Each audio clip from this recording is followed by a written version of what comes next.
북유럽에 이렇게 이야기되는 하나의 속담이 있습니다. 어떤 속담인가 하면은 북풍이 바이킹을 만들었다 라는 속담입니다. 우리에게는 좀 낯선데 어떠한 의미인가 하면은 혹독한 환경이 사람을 점점 강하게 만든다라는 의미에서 사용되어진다고 합니다.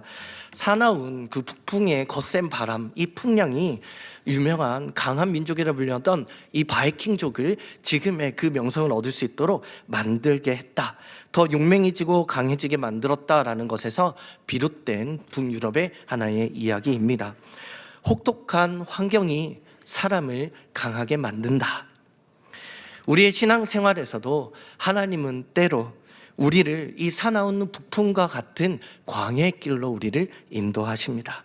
그 이유는 이와 같이 우리의 믿음을 더 굳건하게 하고 강하게 세워지기 위함입니다. 하나님께서는 430년간 애굽의 노예로 있었던 이스라엘 백성들을 해방시켜 주셨습니다. 구원해 내셨습니다. 그리고 구원하셔서 홍해를 건너 바로 하나님께서 이전에 아브라함부터 약속하셨던 그 젖과 꿀이 흐르는 땅으로 바로 이동하신 것이 아니라, 인도하신 것이 아니라 이들을 광야의 길로 들어가게 하셨습니다. 가장 빠른 길, 지름길도 있었지만 굳이 광야의 길을 통과하게 하셨던 것이었죠. 그냥 광야길을 지나가게 하신 것뿐만 아니라 40년 동안 광야에서 그 긴 세월을, 긴 시간을 통과하게 하셨습니다.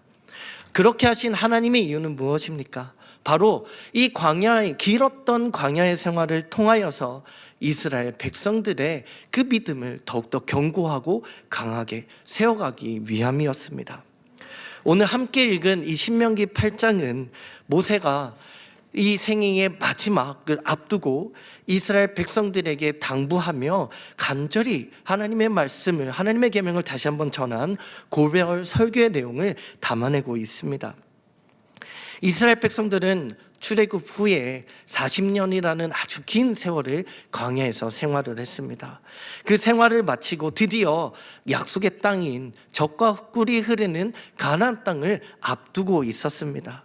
그때에 모세는 오늘 이스라엘 백성들이 이 가나안 땅에 들어가기 전에 하나님께서 어떻게 지난 40년을 광야에서 이끌어 오시고 보호하시며 지켰는지를 이스라엘 백성들에게 다시 한번 말씀하며 너희가 이것들을 잊지 말고 꼭 기억해야 할 것을 말씀을 통해서 당부하고 있는 것입니다.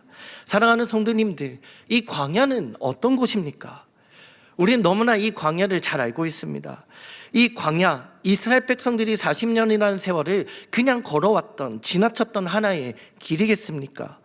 이 광야는 가나안 땅을 앞으로 정복하며 하나님이 약속하셨던 그 축복의 삶을 누리며 살아가야 할 이스라엘 백성들을 하나님이 훈련하고 시험하며 계속해서 그 믿음을 성장시켜가는 그 광야의 길이었다는 사실입니다.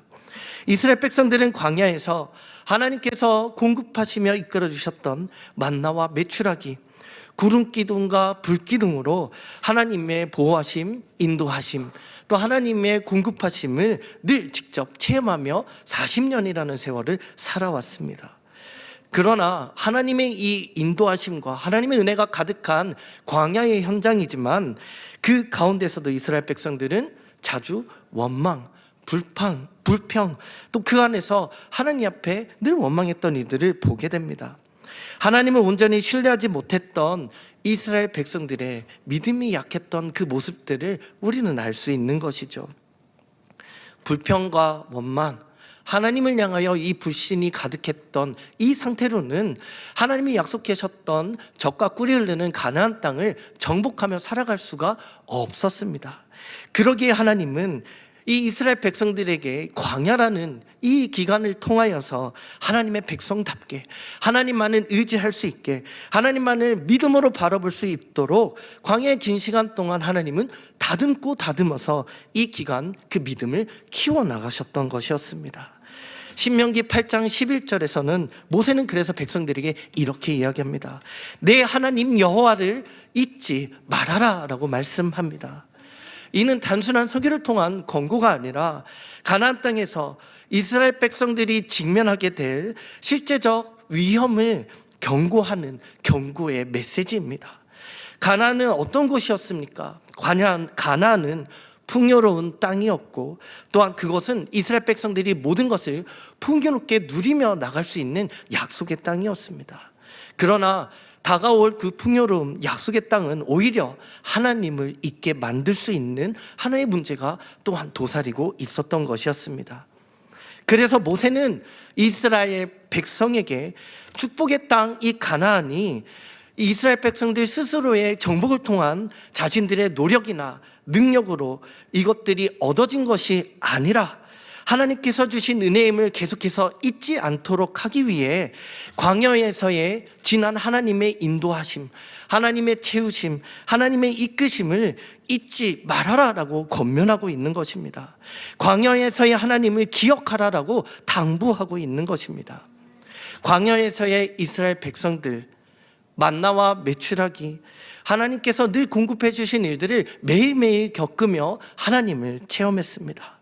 또한 물이 없을 때에는 반석에서 물을 솟아나게 하시며 이스라엘 백성들을 하나님이 계속해서 이끌어 주셨습니다. 또한 고백된 것처럼 그 혹독한 광야의 날씨 속에서 하나님은 구름기둥, 불기둥으로 친히 보호하시며 인도해 주셨습니다.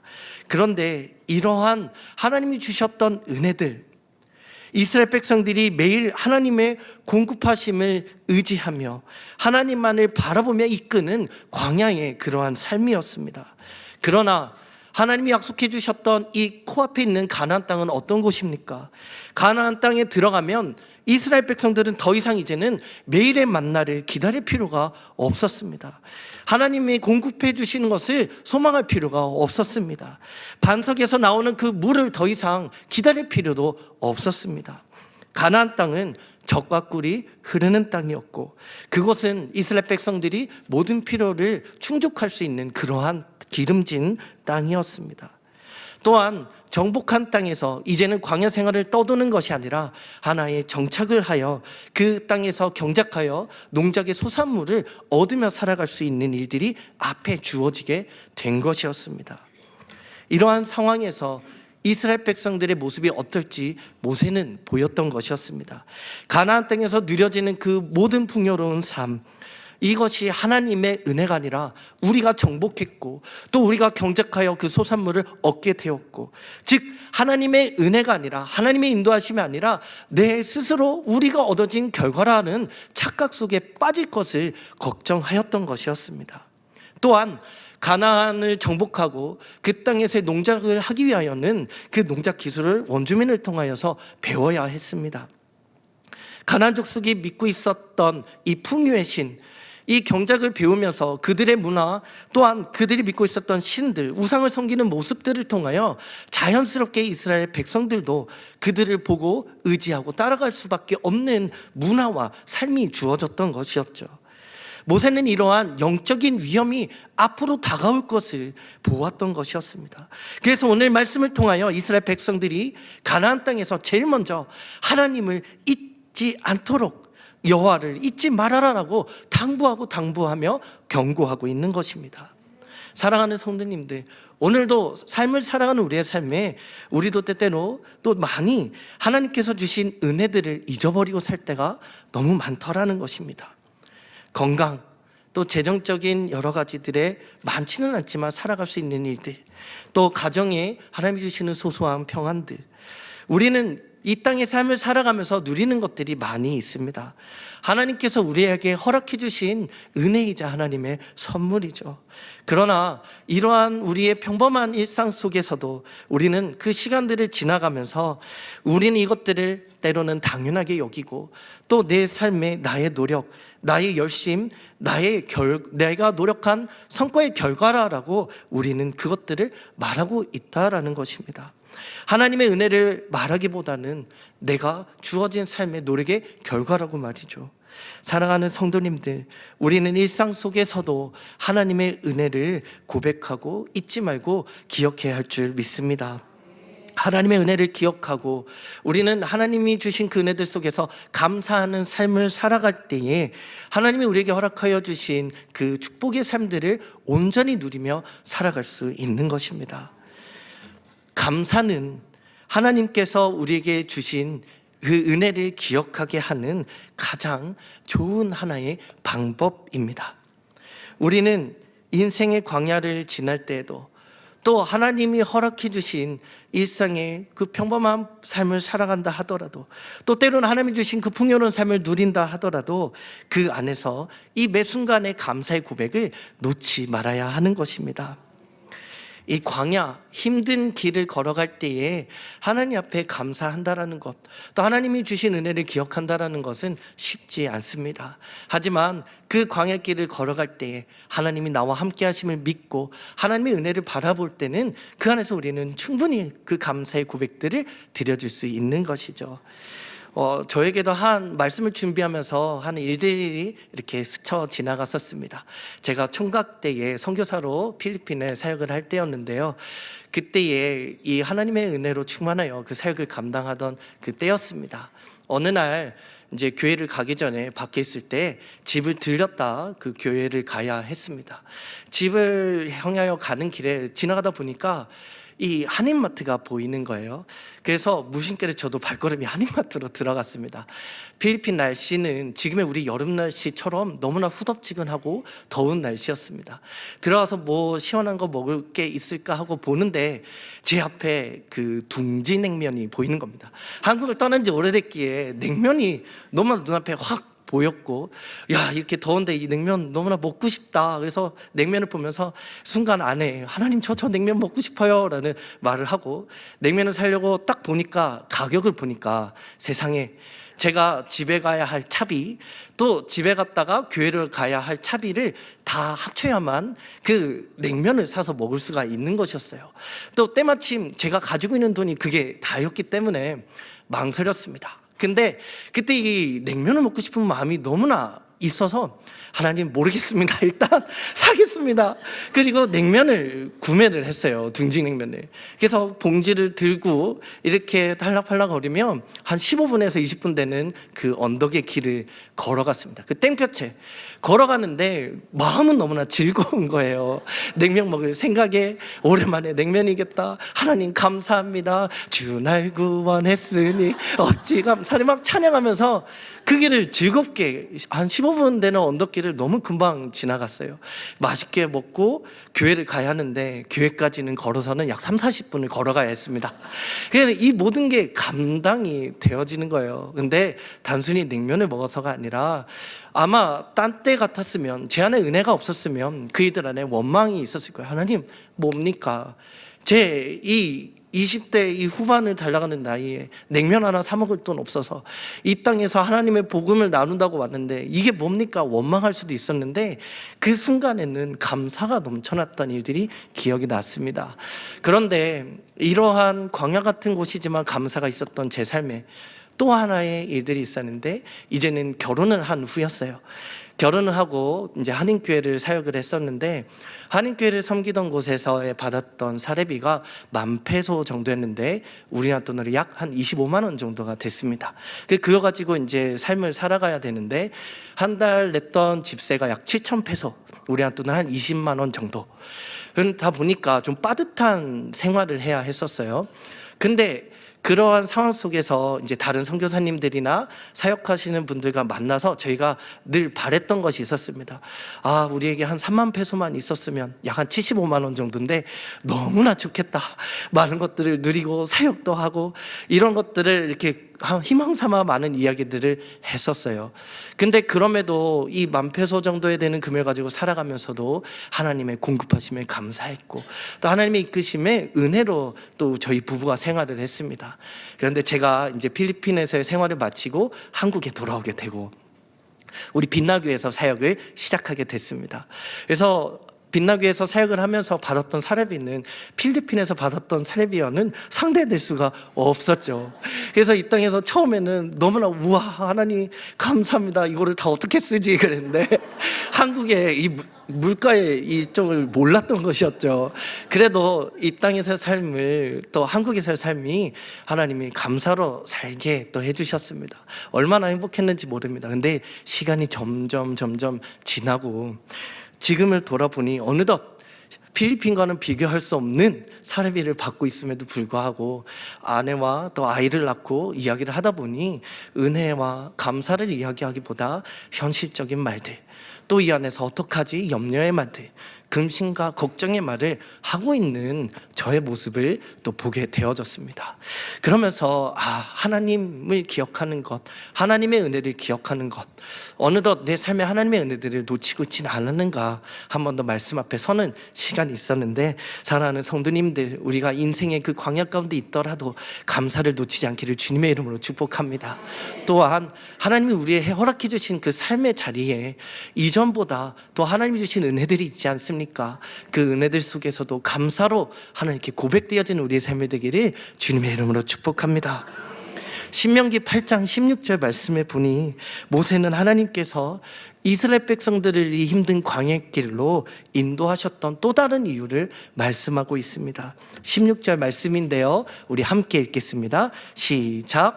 내 조상들도 알지 못했던 만나를 광야에서 내게 먹이셨나니 이는 다 너를 낮추시며 너를 시험하사 마침내 내게 복을 주려 하심이었느니라. 아멘. 너를 낮추시며 너를 시험하사. 하나님은 이스라엘 백성들을 계속해서 광야에서 낮추시고 또 하나님의 명령에 따라 삶을 살아가는지 그 믿음을 시험하셨습니다.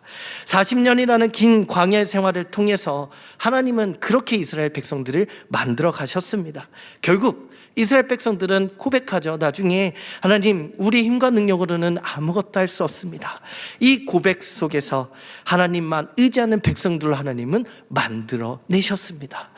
그런데 이러한 믿음이 충만하고 이제는 하나님만 보며 살기로 다짐했던 이스라엘 백성 앞에 이제는 가나안을 앞두고 이스라엘 백성들은 또 다른 도전이 기다리고 있었습니다. 어떤 도전인가 하면은 바로 이스라엘 백성들이 가나안 땅에 들어가면 젖과 꿀이 흐르는 땅, 풍요로움이 우리 안에 오게 되어지는 또 다른 영적 도전이 기다리고 있었던 것입니다. 바로 이 풍요로부터 오는 하나님의 은혜를 잊어버리게 하는 바로 그 스스로가 이뤄냈다는 영적 교만에 빠지게 되는 일들이었습니다. 풍요 속에서 이스라엘 백성들은 하나님을 잊고 자신의 능력을 자랑하며 사는 그 모습들이 뻔히 보였기 때문에 모세는 가나안에서도 하나님이 우리에게 주신 그 은혜들 누리는 삶 속에서도 절대 스스로를 믿지 말고 스스로를 신뢰하는 교만에 빠지지 말고 오직 우리의 삶을 인도하시며 이끌어 가시는 하나님을 바라보라 권면하고 있는 것입니다. 특히나 가장 힘들고 어려운 일 겪어왔던 광야의 40년을 돌아보면서 이때도 하나님을 의지해야 할 것을 말씀하고 있는 것입니다. 이것은 단순한 경고를 넘어서 이스라엘 백성들에게 주는 경고의 메시지였습니다. 사랑하는 성도님들, 교만은 하나님과 우리와의 사이의 관계를 깨트리는 가장 큰 장애물입니다. 그래서 잠언 16장 18절 말씀에는 교만은 패망의 선봉이요 거만한 마음은 넘어짐의 앞잡이라 말씀하십니다. 하나님께서는 교만한 자를 낮추시고 겸손한 자에게 그 은혜들을 베풀어 주십니다. 사랑하는 성도님들, 이 광야, 힘든 곳이지만 이 광야는 우리의 스스로의 교만을 하나님은 꺾게 하시고 제거하시고 우리를 낮추시며 하나님만을 의지하고 바라볼 수 있도록 이끄시는 하나님의 훈련장인 것입니다.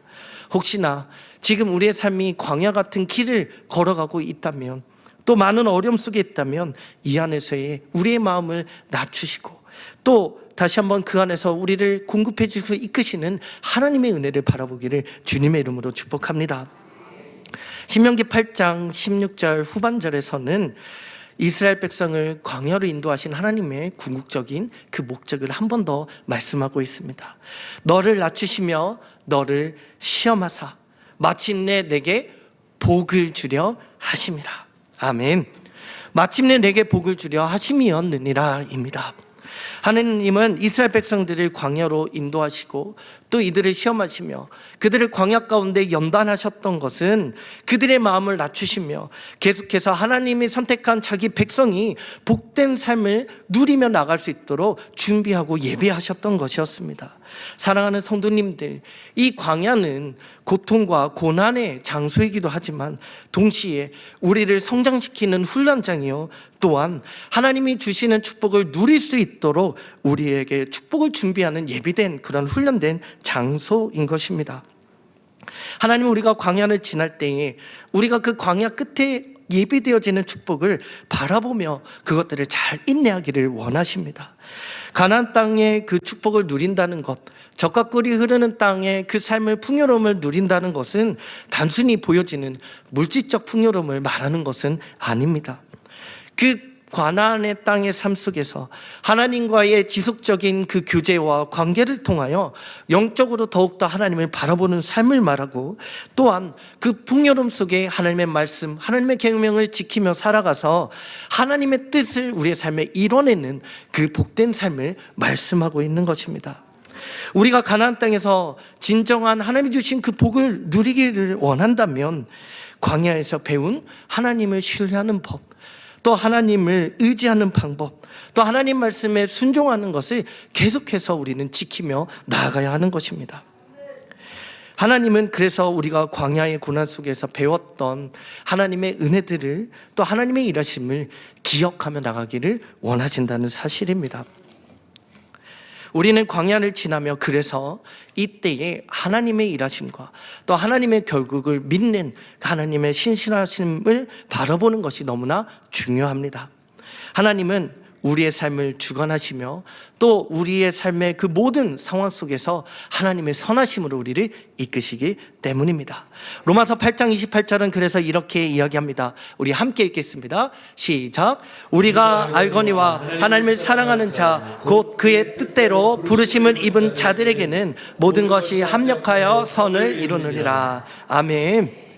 광야의 그 고통 속에서도 하나님께서 우리를 위하여 예비해 주신 이 모든 것들을 오늘 한 번 더 기억하며 하나님을 붙들기를 주님의 이름으로 축복합니다. 사랑하는 성도님들, 말씀을 맺습니다. 우리는 모두 인생의 광야를 반드시 거쳐가게 됩니다. 경제적인 어려움도 있고 때로는 건강과 관계 등등 힘든 일들이 우리에게 다가오기도 됩니다. 다양한 형태의 광야길을 걸어가게 되죠. 그런데 그것은 우리를 힘들게 하고 단순히 파멸의 길로 이끄는 것이 아닙니다. 우리를 겸손하게 하고 우리를 낮추게 하며 하나님의 은혜를 바라볼 수 있도록 우리를 더욱더 강한 믿음으로 이끌어감을 기억하시기를 바랍니다. 광야에서든 또 하나님이 주시는 그 축복의 은혜의 삶을 누리고 있다 하든 언제나 하나님만을 바라보며 하나님의 인도하심을 신뢰하며 끝까지 하나님과 동행하는 삶이 되기를 예수님의 이름으로 축복합니다. 우리 함께 찬양으로 고백하겠습니다.